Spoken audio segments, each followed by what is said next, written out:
U.S. and NATO ending the combat mission in Afghanistan after 13 years. President Obama says America's longest war has come to a responsible end. But new research suggests support for keeping U.S. troops there is actually growing. The Fox News political insiders are back. Pat Caddell, Doug Schoen, and John LeBoutelier. Doug, let's take a look at this post-ABC poll. Support for Afghanistan war actually rises at the end of the combat mission. Now, while most still disapprove, they do believe it's more worth fighting for in Afghanistan, more so in December of 2014 than they did a year ago. I would imagine the threat that has been born in Iraq and ISIS would be the reason for that. Would you agree? Absolutely. And indeed, the threat from the Taliban in Afghanistan and in Pakistan.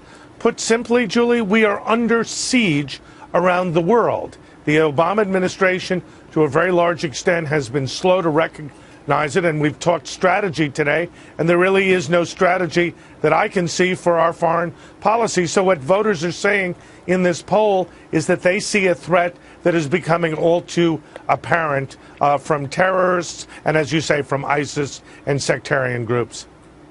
Yeah. Okay, I got to just go to you for just a second, okay, John, because I want to talk about how the GOP leaders basically have 2 months to decide how to handle funding for DHS, for the Department of Homeland Security, because essentially funding runs out in February, and that very much has to do with our wars that we are fighting now currently in Iraq and Syria through airstrikes, the money that we're using to fight ISIS. Right. So there's a short-term continuing resolution till the end of February, and something's going to have to be done when the Republicans take over.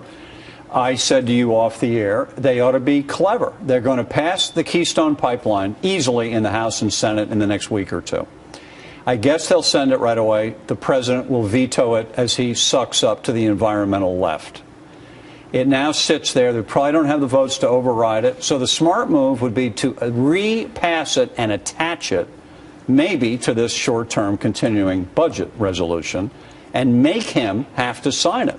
Or close the government down. He'll be doing it, not us. Somehow, or trade with him, Keystone for something. Pat, we have 15 seconds. Many Republicans are calling the pipeline a jobs bill. Would you agree or disagree? Well, I don't think it produces as many jobs as it did, but it's become an icon for American energy independence. You could make it better. You could make this steel American, as Schumer has suggested. The problem is these extreme environmentalists will not hear of it, and they will lose.